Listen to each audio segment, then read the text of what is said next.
Hello, everyone. Thank you so much for joining today's campus conversation. We're going to give it about a minute or two before we get started so we can give it some time for everyone to trickle into the webinar. But before we begin, just wanted to say thank you, everyone. Thank you to everyone for so much for joining today, and thank you to our guests as well for joining us. And we'll be getting started shortly.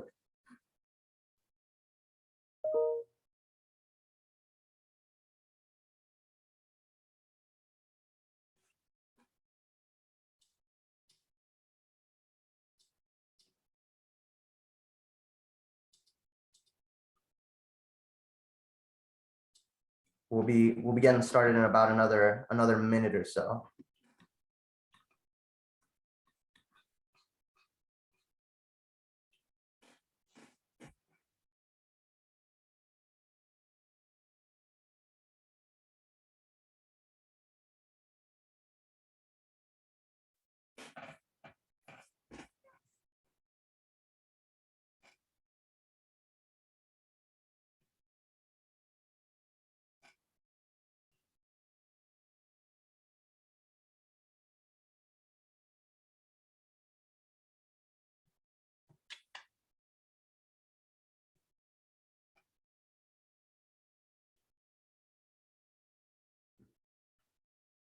Okay, I think we can go ahead and get started now.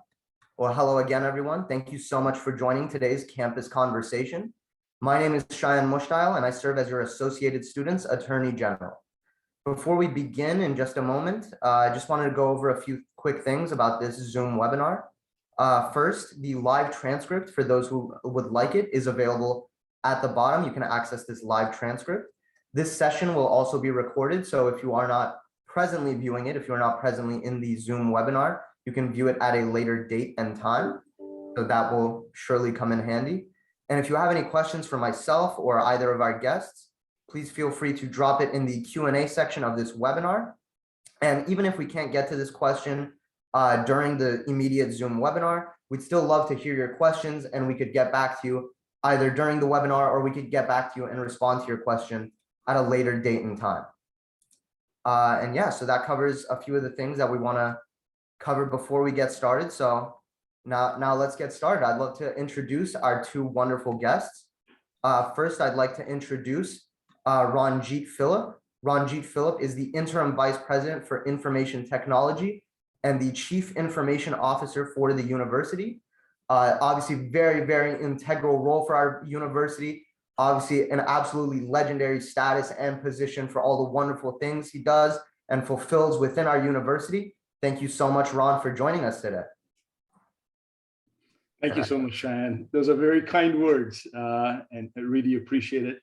Really appreciate this opportunity to interact with our students and give information that will be hopefully helpful and answer any questions that you may have. Thank you. Indubitably, fantastic. Well, thank you for joining us. And I'd also like to introduce our other guest, Colin Donahue, the Vice President for Administration and Finance. He directs a wide range of campus departments that provide essential services to students, faculty, staff, and even the external community. He oversees university fiscal operations, facility construction and maintenance, police services, parking, intercollegiate athletics, you name it, he's got it covered. So thank you very much for joining us, Colin. Thank you. Oh, it's my pleasure to be here. Thanks for those great introductions, Cheyenne. Ron, we got to take Cheyenne on the road with us. That's right. We're glad to be here today, and I look forward to the conversation. Fantastic. Yeah, I look forward to it as well. And I'm sure all the students joining us here today are also looking forward to it. So let's go ahead and get started. So we have some questions and topics we definitely want to go over here today with both of you. And feel free to interject if you have any further information you have to share on a specific topic. But first question specifically goes out to Ron. So Ron, I wanted to ask for the student body and the student population, is there any information you can share with us about the upcoming website relaunch and ensuring that student input is taken into account about this relaunch as well? Thanks so much for that question, Cheyenne. So yes, this website relaunch project began probably in the 2020 timeframe in terms of conversations. And last spring, that is spring of 21, we had a survey sent out to all students with regards to what they were looking for in a new website for the campus. We also had focus group conversations with students, in addition to prospective students, their families, and different constituencies within the campus. And so from that both quantitative and qualitative feedback, we've gathered a lot of very helpful information that is going to inform our efforts as we are working on this. From a general perspective, a lot of what we're going to be doing is looking at the content of our current site, seeing who the audience for that is.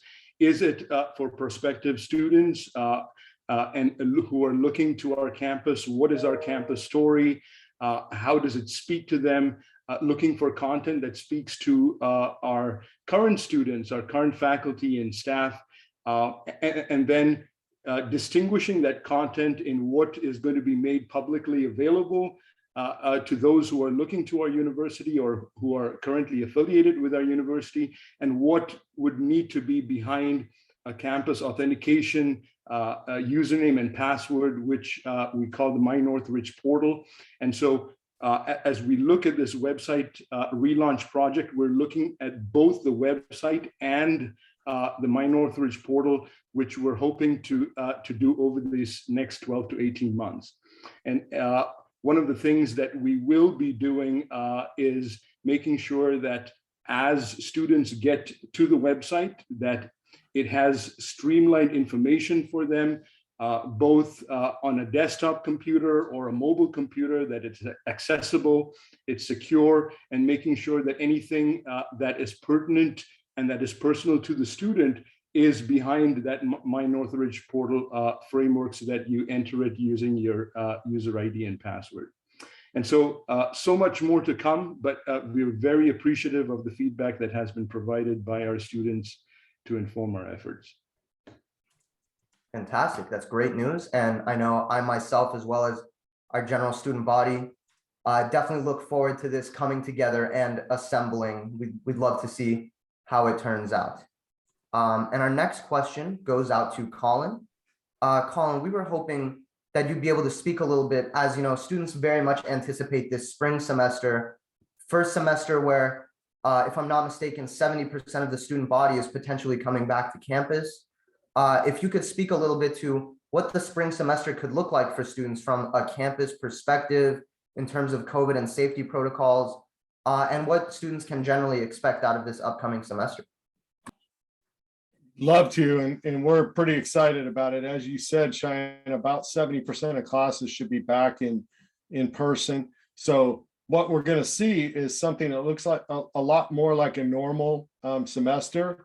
In a strange way, I'm looking forward to seeing traffic and parking issues on campus, a lot of the things that we've traditionally dealt with. And so we're preparing for that to make sure we're ready to get back to something that looks a little more normal. Part of that is shifting our workforce. I mean, as you know, a great number of our workforce have been working primarily remote for over 18 months now. We have our core group that's been there all the time on campus. Physical plant management, our folks that take care of the buildings and grounds and custodial have been, they're the champions really of the pandemic. They've been on the ground since day one, doing great work to keep things safe. So I think you can expect to see, as we go into this semester, we're going to basically continue the safety protocols that we've put in place for the last several months. So we're still going to have masking in place in classrooms until anything changes with that. You're going to see a little more high touch cleaning. One of the things we did early in the pandemic was shift our workforces. For example, our custodial workforce normally works evening shifts so that they're unimpeded and they can do their work without people in the spaces. We've made a lot of changes. We've gone to some robotic cleaning for some of our, that was something COVID helped us with some of the funds that we got. So we can do some of that major corridor cleaning, for example, without personnel. what that's allowed us to do is shift a lot of our people to a day shift. So we can do, you'll see custodians doing a little bit more of that high touch, wiping down and cleaning. So we'll have a lot of the things that students have seen in the that have been on campus will continue. You know, there'll be supplies in the classrooms, all those kinds of things. You know, as far as our teams in admin and finance, we have about 600 people overall in all those various areas that you mentioned. And so the ones that were working remotely, we're in the process of shifting back to, in a lot of cases, hybrid schedules. And the key issue there, everything driving our work is making sure that we have the right number of people and the right skill set on campus, with the assumption that students are going to need more in-person support. So we're kind of excited about getting back to that and really paying attention to a lot of the things that don't work well in a hybrid situation, even on the administrative side. People are excited to get back together. Definitely. Well, that's great to hear. We have all these measures and implementations in place, and definitely people being excited to get back together. Definitely sounds like another fine addition to the collection. So we're very happy to hear about that. And kind of on the same topic, here's another question for Ron. You know, on the topic of hybrid, you know, kind of a hybrid model of classes, and I'm sure Ron, you'd be able to speak to this a little bit.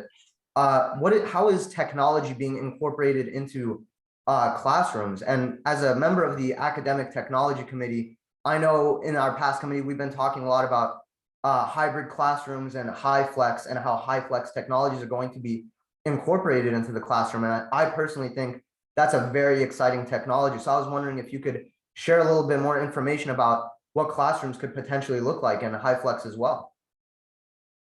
Thank you, Cheyenne. And I'm glad that you were able to see how one of those classrooms went into action last week. So in general, we will have two types of classrooms. One that is called HyFlex. HyFlex is a modality where you have students that are there in the classroom in person and students who are attending that same class online with the instructor there in the classroom. And so these particular classrooms will have technology that is outfitted, that has a focused concentration on the instructor space at the front of the classroom.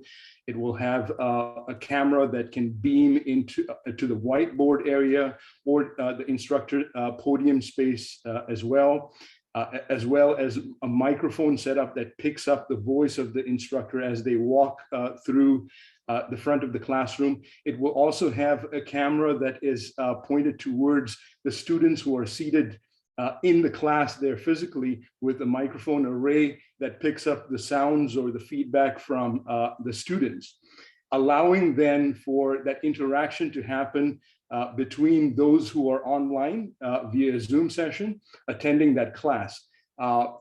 What the students speak via Zoom will be then heard through the speakers in that classroom, and there is engagement and interaction across all three of those sets. In addition to that, that technology would also enable the instructor to record that lecture for asynchronous access later on, which is a boon, right? And so we have 18 of such HyFlex classrooms across the footprint of the campus. We've had a pilot this fall semester with 15 faculty participating in that HyFlex pilot, and about 400 students enrolled in courses that those faculty were teaching. We will be having a second phase of that pilot going into the spring semester, and we have about 30 faculty participating in the spring HyFlex 2.0 pilot. And we'll be seeing how many students enroll in those particular courses. And then we have a bigger set of rooms, about 165 of those across the campus footprint, where we are upgrading technology. And Colin's team has been so helpful in that regard, and we're working with the Academic Affairs Division as well. The work is ongoing as we speak, and we'll be going through to the beginning of the spring semester. These 165 rooms will have upgraded technology that again involves a camera that is focused just on the instructor space, with a microphone array that picks up what the instructor is speaking, allows for then the recording of that lecture, so lecture capture type of technology, that and for interaction with students within that space as well. So many exciting developments with regards to technology within classroom spaces, involving a whole bunch of classrooms across our campus. And we're so excited for students to come in and experience that. That's really awesome to hear. I'm always a big fan and proponent of incorporating these awesome technologies to make classrooms and education and learning more accessible. All these development, sometimes I think my technological developments are exciting, but this is really what it's all about. This is what it's all about. And kind of on the topic of developments, I also wanted to ask Colin, because I know that there's a lot of developments in terms of upcoming construction projects. So I wanted to ask if you could speak about any of the upcoming construction projects that would likely be of interest to students, such as maybe the Sierra Annex or the Hsi Equity Hub or the upcoming USU renovation or Basic Needs Suite. Sure, happy to talk about those. And I just want to add to what all of the things Ron was talking about, along with all just the technology that we've purchased, or devices for students and remote work for faculty and staff. The higher education emergency funds that we received from the federal government, the big grant that we got, we're dedicating about $24 million to technology. So that's really what's allowing us to do a lot of these things. So I think that's important for students to know. It's been an extraordinary year, but those funds are going to work in a lot of different ways to support success. So to your question, Cheyenne, about what's going on, lots happening on campus, and I can't cover it all. You'll see projects going on when you come back. We'll be finishing hopefully the library. We've redone the entire plaza at the library and done some structural work there. But the big ones you asked about, Sierra Annex is a building that is in design right now. It's a $50 million, 50,000 square foot classroom building. We've already gotten the design approved by the CSU Board of Trustees.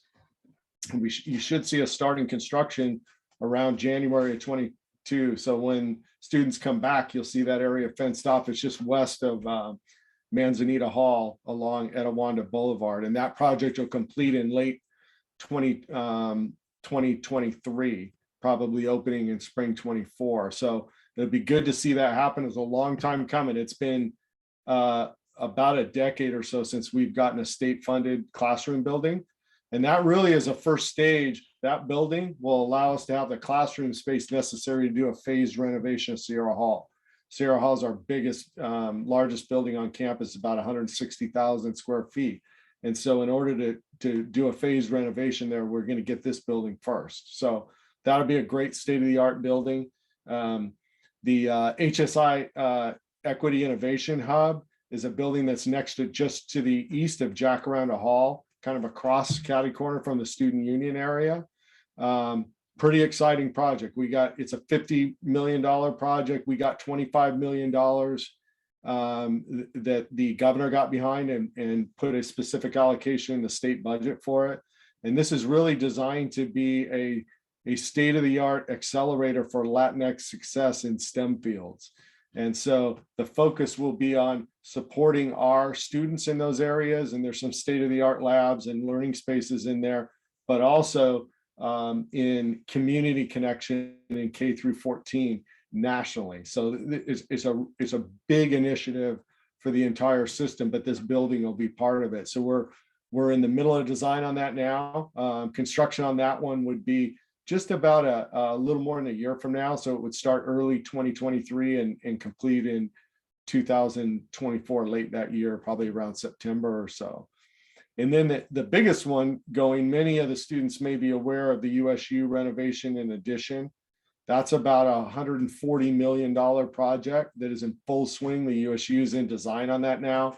And that's one of the areas on campus where we collaborate across our divisions. Our facilities planning, design, and construction team is integrally involved with the USU in the design of that project. It'll start construction, and it's a complex project involving some renovation, physical plant updates, and then a replacement of the Northridge Center with some pretty exciting cultural spaces and gathering spaces there. That one will start in March of 2023 for construction. It'll take about 2 years because there's phasing that goes on through there. So those are some of the big ones. And then you'll see as you come back to campus, I mentioned the library. One that's not such a big one, but that is exciting to me is we have a project at the corner of, those that have been around for a while know that the corner of Darby and Plummer is a pretty major intersection. It can be difficult traffic wise. We were able to get that street back from the city of LA. It's now dedicated to the campus. And so we're doing a major upgrade to that intersection and putting a traffic light in. That's going to make a big difference for us. So a number of things going on around campus. I could go on, but hopefully you'll see these projects and many of the students will be able to see these complete. Definitely. Sounds like a lot of really, really great, exciting, massive projects. Sounds like some students are excited about the Sierra Annex in particular, but lots of great stuff happening. And you know, I know you tossed around some big numbers and how much some of these projects could cost, but it's important to remind students, you know, it's not just about the money, it's about sending a message. And I think we're really reinforcing to students how you know, prevalent and awesome like these developments are happening for our university. So that's absolutely fantastic. Thank you very much for that, Colin. And our next question goes over to Ron. Ron, some students would like to know about, you know, there's obviously a host of softwares and services available to students. And I was wondering if you could maybe potentially let the students know a little bit about all the different softwares and services that are available to them. Oh, Ron, my apologies. I believe you're on mute. Sorry about that. Just wanted to mention to the previous question as well, as Colin was sharing about the Sierra Annex, a lot of what we are doing with the HyFlex pilot and the technology upgrades in these other classrooms, we're going to be getting feedback from students and faculty members utilizing those spaces to help inform some of the decision making with regards to technology that is going to be put in these new spaces. So very much appreciate the feedback that we get in that regards. As it relates to technology resources that are available, I'll just highlight a few that you may already be using most often as you go through your educational journey here. We have several tools that help you communicate and collaborate with faculty, classmates, and fellow students, along with your clubs and activities. For video conferencing, we as a campus use Zoom, and you probably used Zoom so much over these last weeks and months. It is available to every student for classes, for virtual events, for meetings with advisors, and much more. And you can also use Zoom to meet with other students outside of class to work on projects or talk. So it's available to all enrolled students here on campus. Also, students have free access to Microsoft's Office 365, which includes access to programs like Word, Excel, and PowerPoint. As long as you're an enrolled student, you never have to go and purchase any of this. It's available for you to download onto 5 devices that you may have personally. It includes features that help you store your work or work in collaboration with others on documents or share files. Students also have access to the Adobe Creative Cloud at no additional cost. And the Creative Cloud includes applications like Photoshop, InDesign, and Illustrator. And that has actually been made available through the Student Campus Quality Fee. Much of your coursework, whether you're in class, in person, or online, will be facilitated with our learning management system, which is Canvas. And I'm sure you've been using it extensively this semester. While every course uses Canvas differently, it generally serves as a hub for much of your coursework, whether it's course reading or course assignments for your submissions, to take online quizzes or have class discussions, watch videos, see your grades. So Canvas is going to be your hub for much of the classwork that you do here in your academic journey. We also have specialized software that is available in computer labs, depending upon your college. It's either available online for download, or you can access it over the internet. In fact, a service that we have called MyCSUN Software is available to all students, and it includes free access from anywhere at any time to software that is used in courses across the colleges. As long as you have a CSUN user ID and password and you're an active student, you can log into MyCSUN Software to access this software. And when you do so, you're not using the power of your own device, but using the power of servers that sit on the back end to actually facilitate the work. And then you can store that those files that you create using the program that you access elsewhere, and then facilitate collaboration if you need to. The other thing I'll mention is about accessing technology. We recognize that not everyone has access to a computer or internet connection at home, or may be concerned about their cost. And we know that these technologies are so important for you as you attend your classes and complete your coursework. And so, as we pivoted in March of 2020 to a primarily virtual modality, we instituted a university device loaner program for our students. It is available currently for all our enrolled students. As Colin was mentioning, again, funded by the Higher Education Emergency Relief Funds, which was previously called the CARES Act grants. And so that helped us stand up a very robust device loaner program for our students. And the program provides technology to students who are without a computer or internet service. They can borrow a Windows laptop or a webcam, a hotspot to connect to the internet, or a headset to use during video conferencing like this one. And these devices can be checked out at no cost to current students. When they're checked out, they can keep it for a semester length term. Current students can do that with a student ID, and they can begin that registration process using a device loaner request form on the My Northridge portal. We also know that Wi-Fi or network connectivity can be a challenge, and so internet hotspots are provided through this program.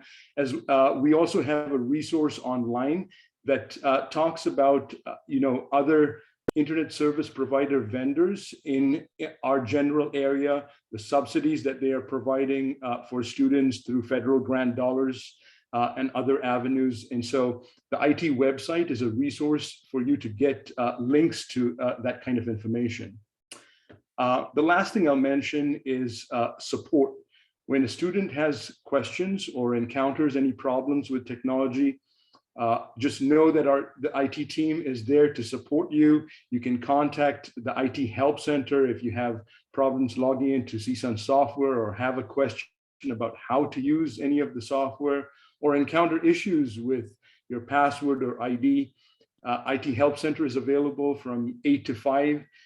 You can contact them either from phone or via email or chat.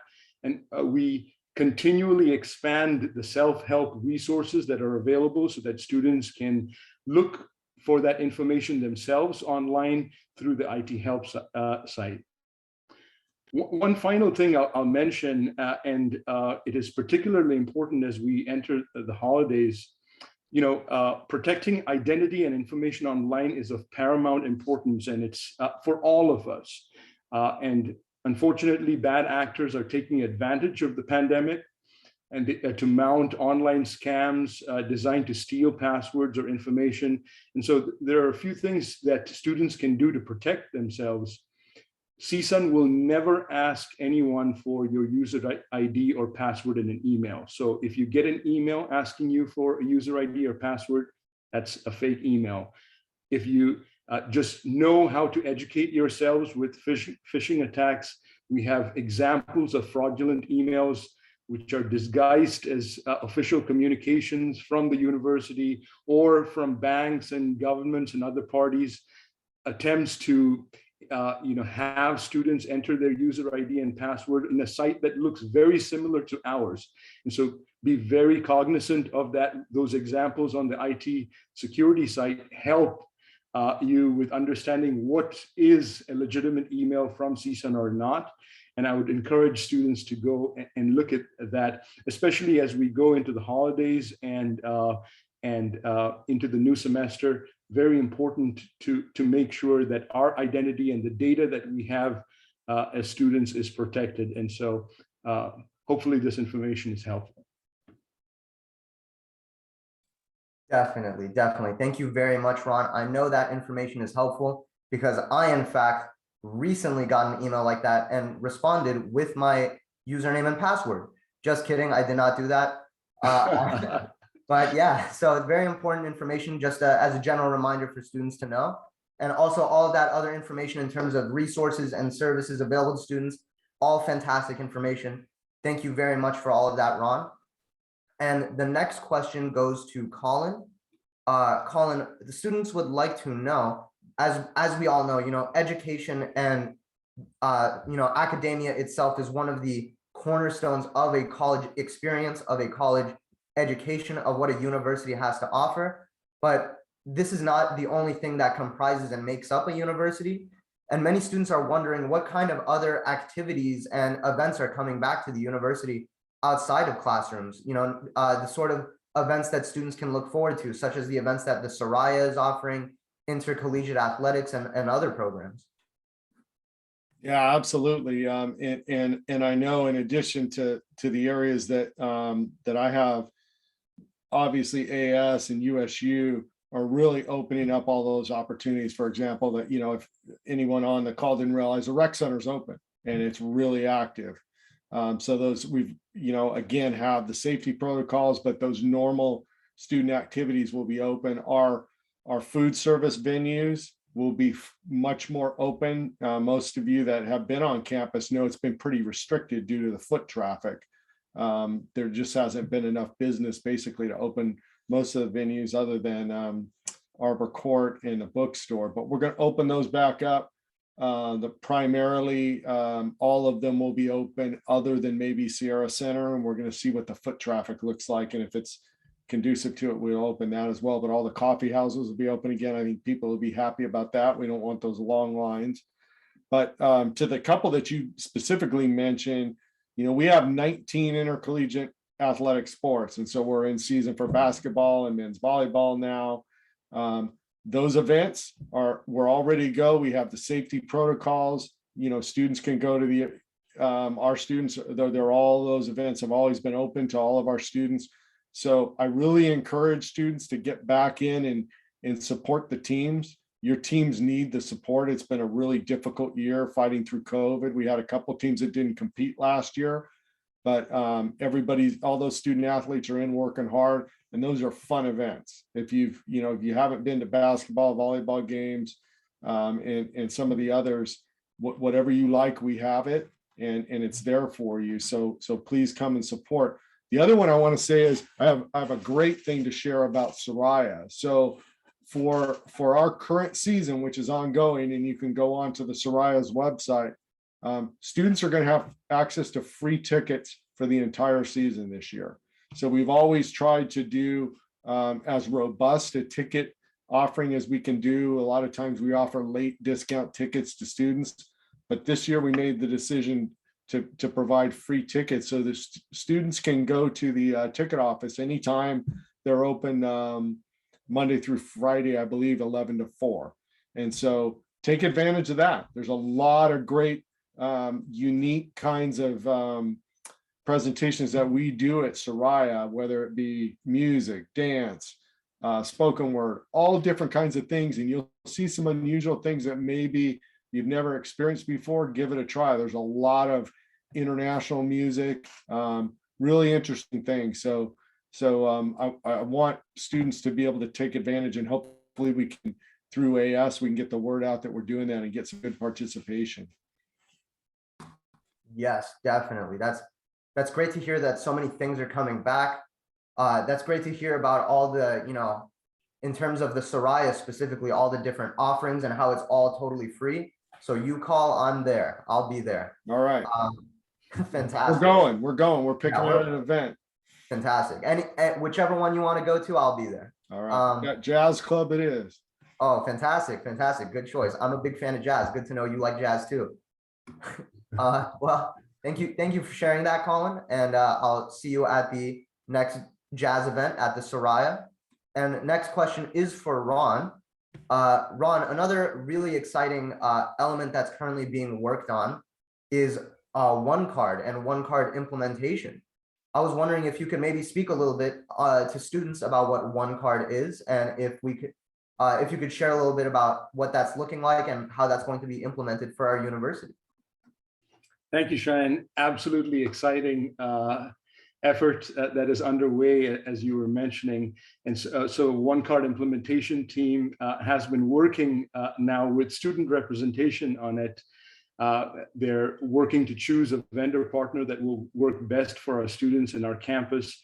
Again, the OneCard, for all intents and purposes, is going to be, as the name suggests, something that the student can have either physically as a physical card or a mobile equivalent or both, that enables the student to go through different venues on campus, or check out their library books, or pick up equipment, make payments at eateries across the campus, maybe access venues or doors, allowing for the student even potentially to have that card utilized with transit systems, or paying for parking, things of that nature, with that one card throughout the academic journey. And so we're very excited. That we really believe that this will be a boon to our students. Want to make sure that the choices that we make in terms of a vendor partner relationship will best for our students in that regard. And then the team also will be thinking through what makes sense for us as a campus to pursue in a phased approach, with the plan of having some kind of implementation in the spring timeframe as we begin that effort. And so very excited in that journey. And I know the student feedback in that regard has helped inform a lot of what we're doing in this regard. Fantastic. That's great to hear that there's great progress happening on such a great project. And to take it back to Colin, I wanted to ask, what can students expect to see in terms of changes entering the workforce and administration in general? What's permanent and what's temporary? This isn't necessarily a question about the university itself, but just an insight maybe that you could share as an administrator for students entering the workforce. Oh yeah, absolutely, Cheyenne. It's a really great question and relevant for students. So I can use some of the examples of what we've seen at CSUN to kind of translate that to what I think people are going to see out there in the workforce. So CSUN is a really large employer. We've got about 5,000 employees at any given time when you include students. So we've experienced all the things that a major private corporation would see as well. So here's some of the things that we've seen through the pandemic.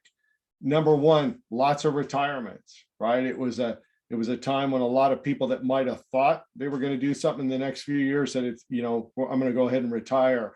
And part of that was, I think, just as a result of what we all felt through the pandemic, it was a difficult time. People had more willingness to really accept a major change in life, right?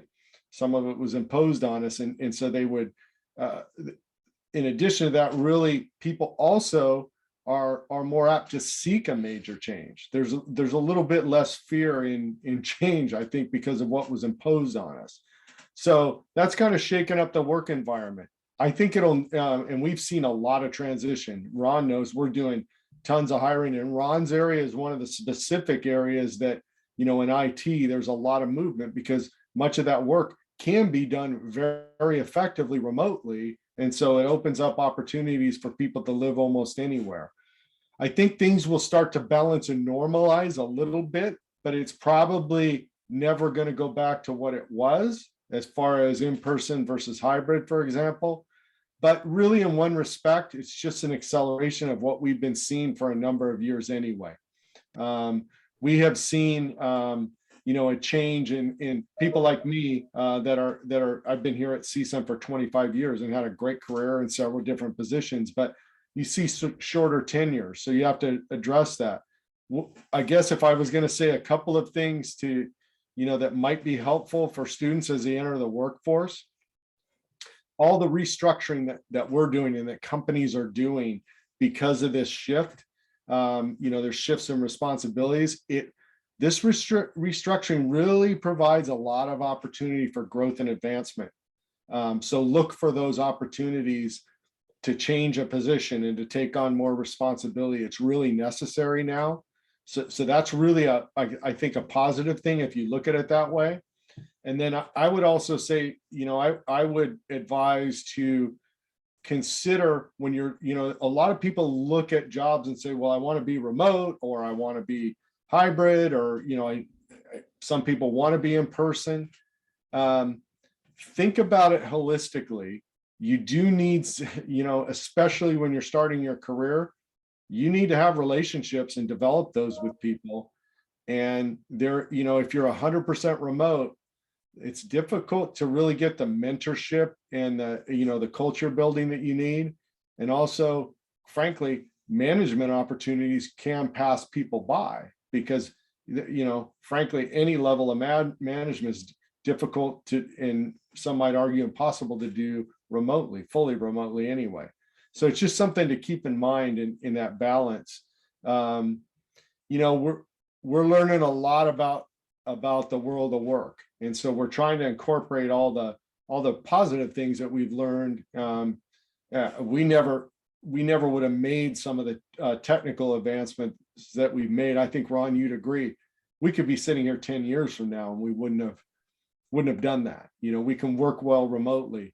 But I think there's just keep your mind open to the possibilities, I think, for students. But pay attention to the fact that I think if I can leave you with one thing, it's don't shortchange yourself on building relationships and being part of a culture of an organization. Think about your career, not just your job, right? And how you always be looking at how you can, if you look at it as how you can contribute more wherever you're working, boy, that's the best way to advance in any kind of organization. Awesome. That's a great insight for, not just me, but for all students. And I think, Ron, would it be fair to say that you have some insight to share in that field as well? I know Colin kind of briefly attested to that. Absolutely. And I'll just take your example, Cheyenne. Today, you are CSUN's Apple campus leader. There were opportunities there, which you pursued. You stepped in, took that on, and now, with that role and responsibility, I think you can have a great impact on not only your personal professional journey, but also how you are of service to your fellow students. I think with the pandemic, there has been so much change, especially from a technology lens. I see that we, as Colin was alluding to, we have gravitated to the use of a lot of technology to help facilitate this hybrid work format that is going to be very integral to the new normal. The other thing that I would add is, as we look at this, there are going to be changes in technology that are very real. There is a lot of technology that employs the use of data and how data can inform, the work that we have going in front of us.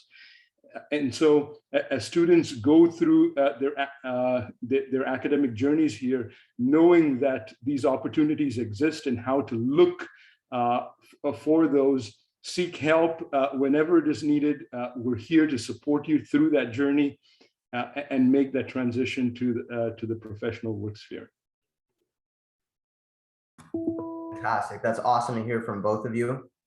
So a lot of great insights that I think students can definitely take home with them today and keep on the back burner, if not at the front of their mind. So a lot of great information.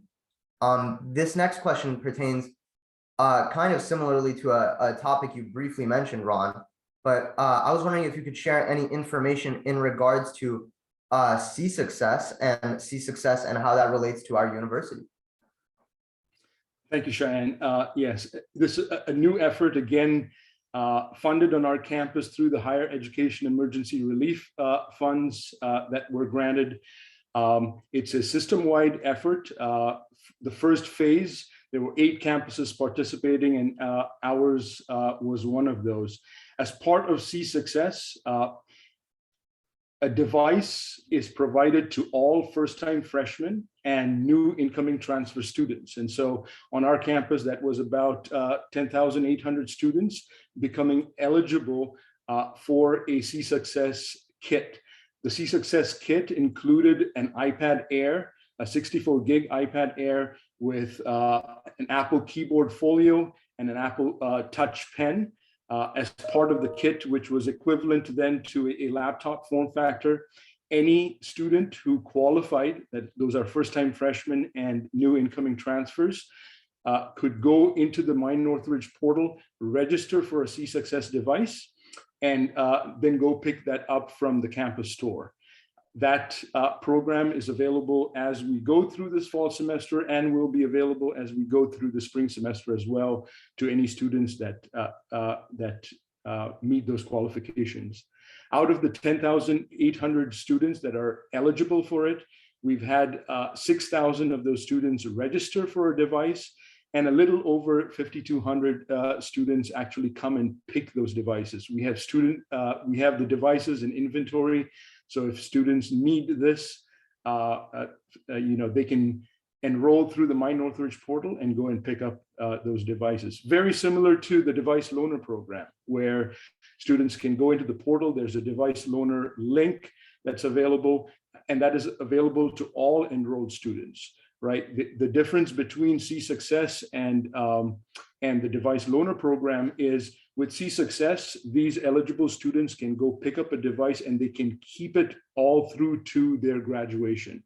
With the device loaner program, the term length is from semester to semester, but we have an online process that facilitates extension of that term without having to come to the campus or to the campus store if needed.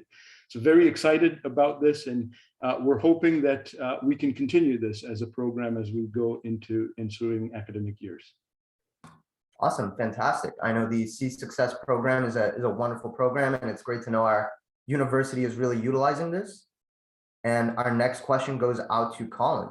I think actually this is a question that both of you can maybe attest to, but Colin, I'd like to know, and I'm sure students would definitely find this interesting as well. Administratively, what are some of the challenges of returning to campus through COVID, as well as just overall administrative difficulties? Yeah, sure. Cheyenne, I would say largely for our employees returning, a lot of their concerns are really the same as the students. Everyone wants to make sure that we're repopulating safely, and that we're tracking the pandemic progress. And as a matter of fact, Ron and I have if it's helpful for you to know, right after this meeting, we're part of the Pandemic Emergency Operations Center Policy Group. And so that's really, mostly cabinet members and a few others that are specialists in areas. We meet every couple of weeks to talk about where we're at with the pandemic, what we're doing on the ground, what we see coming, following the policy guidance that, changing guidance maybe from the CDC, LA County Health, who really governs what happens in LA County, and the CSU. So we're doing that. We're also really active in our respective affinity groups in the CSU. So I meet, for example, with the 23 other vice presidents for administration and finance. We meet every week. We started doing that at the beginning of the pandemic. We haven't stopped. So we're constantly sharing issues that come up and how we're dealing with those and best practices. So I think largely we've learned a lot now and feel pretty confident coming back, but we want to make sure that we're communicating. The website's been a really important way to do that. We also have what we call managers roundtables every 2 weeks, where all the management from the campus comes in, and we talk about everything that we're dealing with and give our managers guidance so that they feel confident with their employees. And all of this comes to how we're serving students. The big issue for us is to make sure that we're repopulating in a way that is going to support student success. And so what will be a little bit different is the offices, some of them that were working almost solely remotely, will be more populated now, so that if students come in for a particular need, right, that's what happens when we're populated. We need to be able to respond to that and get them to the right place and help them. So I feel pretty confident with what's going on. We are watching Omicron and what's happening with that, and just paying attention to the expected little bit of a winter surge that we're starting to see in numbers of cases. I think the good news is our vaccination rates are really high. Students, faculty, staff are complying with those requirements. And so I think that makes us all feel pretty confident we're going to have a safe environment. We've used a lot of our HERF resources on some of the things we talked about before, and we'll continue with cleaning, with PPEs. We've stocked up on masks. So if people come in and they don't have a mask, we have them there for you. That's a little thing, but there's a lot of others as well. Testing, we've spent in the millions on testing through the for various there's some people that have the exceptions to the vaccination, but we've had a lot of that in athletics and some other areas where it's been required. So we're just going to continue to use everything that we've learned and be responsive and communicate. I think is really the key thing. I think when the campus community knows what's going on and what's being done and actually has a voice when some issues come up that they may see, we appreciate hearing that. So thanks for asking that. And it's gonna just continue. Nobody thought the pandemic would go on this long. Obviously, you could have never anticipated that. But I think now, it feels a little bit, it's the norm. It's not like we're in an emergency situation. We know how to deal with this, and we know how to deal with it effectively. And we're going to deliver a top quality experience for students. That's really the goal. Thank you. I'll just add to that. Cheyenne agrees with everything that Colin said. Very important things, right? One aspect of it that we're looking at over these last 18 months or so much work has been done, not only from an online perspective, but even from a physical on-premises perspective. We talked about some of that, in terms of classroom spaces, upgrades being done. And we know that a lot of our students and faculty will be coming onto campus either for the first time or after a long time with these changes in place. And so how do we make sure that we understand what is in place there, how to most effectively utilize that to its fullest capability, is something that we are working for, and really excited for our students coming back to campus in much larger numbers as we go into the spring semester. Fantastic. Well, that's really awesome to hear from both of you. And I believe we may have time for one or two more questions. This question is from the audience. This is for Ron. So Ron, in light of the events that occurred a little earlier this week with the Canvas outage, some students expressed that the university was a little slow to respond in comparison to maybe other CSUs, and we're wondering, is there any systems in place or any protocols going forward to ensure that if something similar happens where Canvas were to go down or any other such technical difficulty, how does the university kind of plan to be prepared or respond to this moving forward? Thank you. Very important question, Cheyenne, and very unfortunate incident that had global implications this past Tuesday, right? Amazon Web Services is a company that hosts myriad of services that we use personally, as well as institutionally. And one of them that impacted our campus specifically was Canvas. Canvas is a service is hosted by the owner of Canvas on the Amazon Web Services platform, and we were impacted as a result.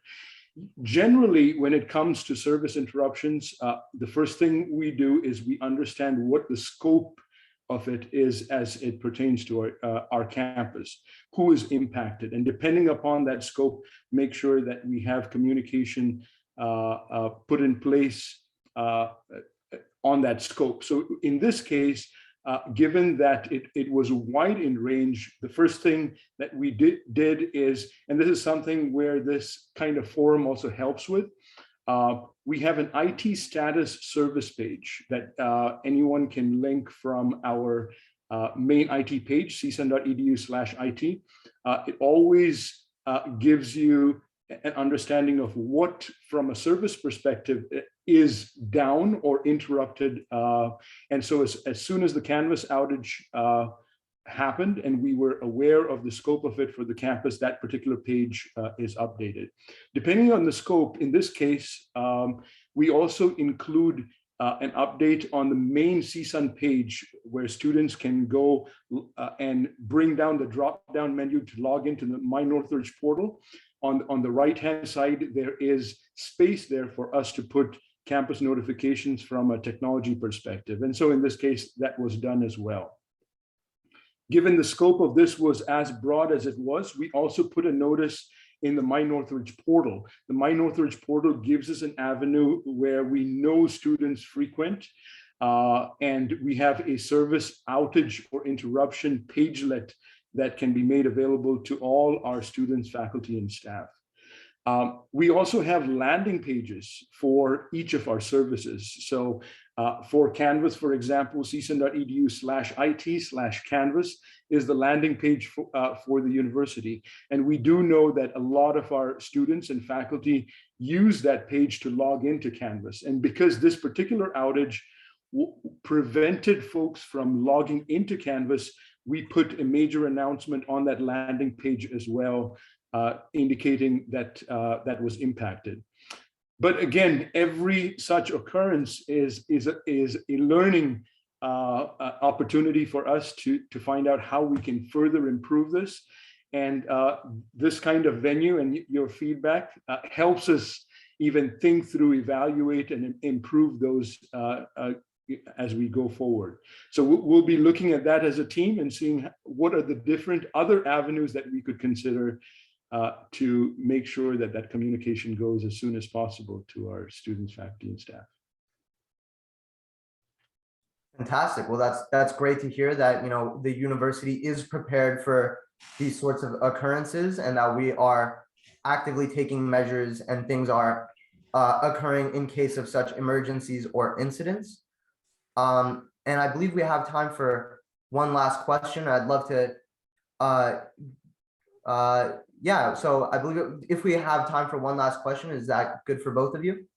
Absolutely. Yep.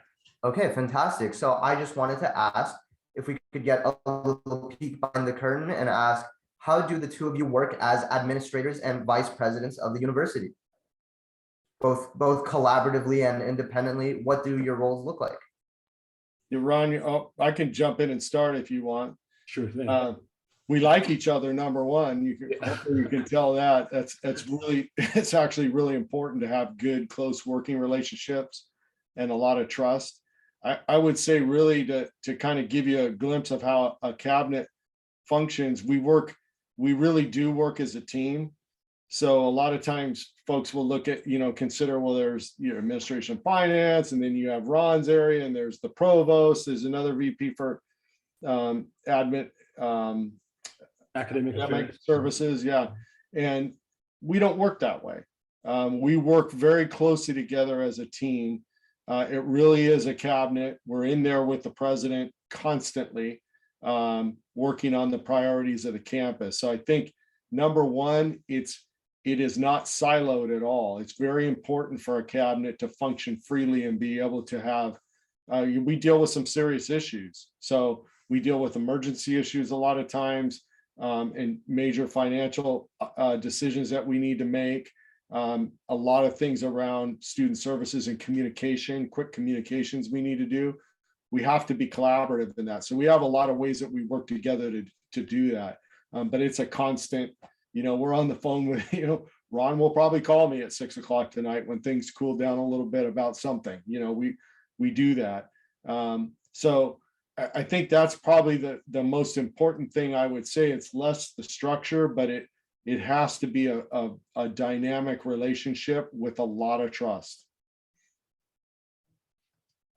I could not agree more, Colin. And really, working with Provost Mary Beth Walker, Vice President Watkins, Vice President Donahue, and everyone who is a part of the cabinet has been such a privilege and honor to see how this works together in ways where we can just rely on each other for advice and counsel and guidance as we make decisions that are very important for our students, our faculty and staff, working in collaboration with the feedback that comes from all our constituencies. So very important. And Ron, wouldn't you also say, we all have different skill sets that we bring to the table, and any major issue that we're dealing with generally requires a little bit of each one of that.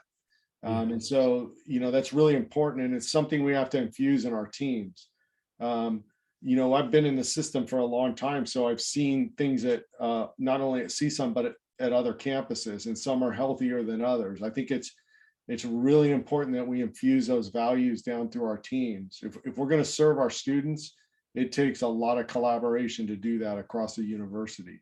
So it's something that we constantly work on, and we've got a great team at CSUN. I'll just tell you that right now. Ron mentioned, some of our partners, and President Beck is phenomenal. As we get back on the ground, she's really anxious to get out in front of students and meet people.